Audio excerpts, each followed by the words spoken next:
This place is impressive. Who is it named after? It's named after Chhatrapati Shivaji Maharaj, a pivotal figure in India's history. He was more than just a king, he was a visionary who founded the Maratha Empire, led many revolutions, and established modern military strategies. Most importantly, he staunchly defended Hindu culture during a time of severe religious oppression, especially under the Mughals. His commitment to preserving traditions and promoting unity among his people is unmatched. That's incredible. He seems to have had a major impact on India's past. Absolutely. His life story is filled with courage and foresight. In an era dominated by the Mughal Empire, he ignited the spirit of self-rule and unity, a legacy that resonates throughout history. I'm eager to learn more about his remarkable journey.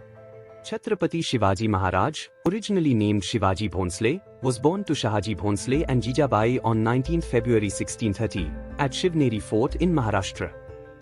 Shahaji Bhonsle was a powerful general in the Bijapur Sultanate, while his mother, Jijabai, played a significant role in shaping his character and ideals. Jijabai's teachings, rooted in ancient Hindu epics like the Ramayana and Mahabharata, instilled in him values of justice, righteousness, and the aspiration for Hindavi Swarajya, or self-rule for Hindus. Swami Ramdas, a spiritual mentor, guided him in his duty to protect his homeland and culture. Ramdas' teachings focused on dharma and the safeguarding of one's nation and people, shaping Shivaji's future leadership. His military and administrative training was overseen by Dadoji Konddev, under whose guidance Shivaji honed his skills in guerrilla warfare tactics, military strategy, and statecraft, skills that would define his legacy. In 1640, Shivaji married Saibai Nimbalkar, with whom he had a son, Sambhaji, who later succeeded him as the ruler of the Maratha Empire. Shivaji also married several other women as part of political alliances, a common practice for rulers at the time to secure and expand their influence across regions. During this time, the Indian subcontinent was dominated by powerful empires, including the Mughals under Aurangzeb, the Bijapur Sultanate, and the Portuguese along the western coast, each posing significant challenges to Shivaji's vision of Hindavi Swarajya.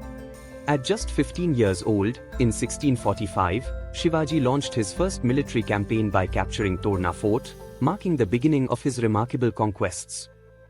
Over the following years, he expanded his territory by seizing key forts like Kondana, later renamed Singhagarh, Chakan, and Rajgarh, establishing a stronghold in the Sahyadri Mountains. These conquests were instrumental in laying the foundation for the Maratha Empire. His daring actions and readiness to lead in battle earned him a reputation as an exceptional military commander, inspiring loyalty and admiration from his followers. By 1648, Shivaji's growing power alarmed the Bijapur Sultanate, ruled by Sultan Adil Shah II. In an attempt to control him, the Sultanate imprisoned Shivaji's father, Shahaji Bhonsle. Undeterred, Shivaji continued expanding his territory and influence. The Sultanate took decisive action by sending their most feared general, Afzal Khan, to eliminate Shivaji. Confident in his military strength, Afzal Khan attempted to lure Shivaji into a trap at Pratapgarh Fort, leading to the famous Battle of Pratapgarh on 10 November 1659. Shivaji, anticipating the betrayal, wore concealed armor under his robes and carried a hidden weapon known as the Vagnak, tiger claws. When Afzal Khan tried to kill him, Shivaji swiftly countered, killing the general.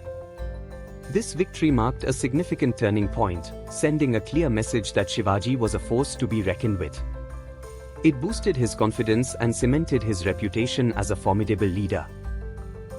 As Shivaji Maharaj's power grew, it drew the attention of the Mughal Empire, led by Emperor Aurangzeb. Known for enforcing Sharia laws, imposing the jizya tax on Hindus, and destroying temples, Aurangzeb's policies made Shivaji's quest for Hindavi Swarajya a direct threat. In 1664, Shivaji boldly raided Surat, one of the wealthiest Mughal port cities.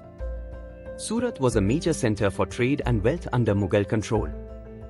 Shivaji's forces strategically attacked, plundering the city for 4 days and seizing immense wealth. This daring act demonstrated Shivaji's military brilliance and sent a clear message to Aurangzeb, showing that the Marathas could threaten even the heart of Mughal commerce. Enraged, Aurangzeb dispatched Raja Jai Singh with a 12,000-man army to confront Shivaji. The ensuing Battle of Purandar in 1665 saw Jai Singh besiege the fort of Purandar, forcing Shivaji to sign the Treaty of Purandar. Under the treaty, Shivaji had to cede 23 of his 36 forts to the Mughals, while retaining a portion of his kingdom and agreeing to support the Mughals in their campaigns against Bijapur. In 1666, Aurangzeb invited Shivaji to Agra under the guise of honoring him, but instead sought to humiliate him. Realizing this, Shivaji left in anger and was placed under house arrest. He devised an ingenious escape plan, hiding in large baskets of sweets, and on 19 August 1666, Shivaji and his son Sambhaji successfully escaped. This daring act humiliated Aurangzeb and became a legendary tale of Shivaji's cunning and strategic brilliance. After returning, Shivaji led a series of campaigns to reclaim lost territories, including the Battle of Sinhagad in 1670, where his loyal commander, Tanhaji Malusre, sacrificed his life while recapturing the fort. Shivaji's victories, including at Kalyan, severely weakened Mughal control and marked a turning point in the Maratha resistance, securing his legacy as the architect of Hindavi Swarajya. By the early 1670s, Shivaji Maharaj had regained his lost territories and firmly established his presence in the Deccan region. His key military victories, including the Battle of Panhala, the Battle of Sangamner, and the recapture of Raigad Fort, solidified his growing power. In 1674, Shivaji was formally crowned as Chhatrapati at Raigad Fort, marking the official establishment of the Maratha Empire. The coronation, performed with great grandeur and Vedic rituals, represented a powerful resurgence of Hindu sovereignty in a region long dominated by foreign powers, elevating Shivaji as a sovereign ruler of his people. Recognized as the father of the Indian Navy, Shivaji understood the strategic importance of protecting India's coastline. He developed a robust naval fleet to safeguard the Konkan coast from European threats, including the Portuguese and the British. His military campaigns extended into Karnataka, where he defended Hindu temples from Mughal attacks and successfully captured Vellore Fort, expanding Maratha influence into southern India. His expertise in guerrilla warfare allowed his smaller, nimble forces to outmaneuver much larger Mughal armies, solidifying his reputation as a master strategist. Shivaji was not only a brilliant military leader but also a far-sighted statesman. His administrative reforms were advanced for their time, creating a centralized government. He formed the Ashtapradhan, Council of 8 ministers, to handle various aspects of governance, ensuring efficiency and accountability. His revenue system protected farmers by basing taxes on actual production, preventing their exploitation by officials. Shivaji ensured prisoners of war were treated with dignity and strictly prohibited the mistreatment of women, even during wartime, an exceptional stance that reflected his deep commitment to justice and morality. In addition to his military and administrative brilliance, Shivaji promoted religious inclusivity, appointing people from various faiths to key administrative positions. He fostered local arts and culture, which helped create unity and strengthen the Maratha Empire's foundation. On 3 April 1680, Shivaji Maharaj passed away at Raigad Fort at the age of 50, likely due to fever or dysentery.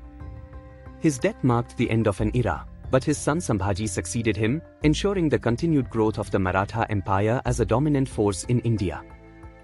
How is Chhatrapati Shivaji Maharaj's legacy viewed today? Shivaji Jayanti is celebrated on his birth anniversary, especially in Maharashtra.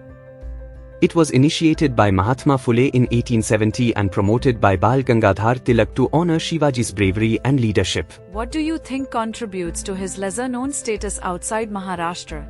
Our education system often emphasizes the Mughal Empire, sidelining leaders like Shivaji. His contributions to protecting Hindu culture and uniting people are significant. He pioneered guerrilla warfare tactics, influencing modern conflicts like Vietnam and Afghanistan. He also advocated for agricultural development and trade, creating a vibrant society. How can we change that perception to honor him more broadly? We need to incorporate Shivaji's story into school curriculums and promote awareness through literature, films, and cultural events. His legacy must be recognized as part of India's rich history. Thank you for watching Jothi Talks. Until next time, Keep exploring and stay curious.